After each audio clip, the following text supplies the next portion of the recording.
అమెరికాలో గణపతి నిమజ్జనానికి ఇంత బాగా సెక్యూరిటీ ఇస్తారు. మన వాళ్ళు ఏ పండగ చేసుకున్నా సరే వీళ్ళు సెక్యూరిటీ అయితే ప్రొవైడ్ చేస్తారు. చాలా సింపుల్గా నీట్గా జరుగుతుంది ఏదైనా సరే, గొడవలు లేకుండా.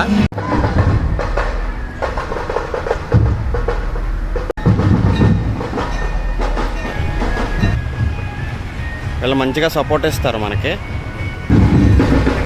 Thank you.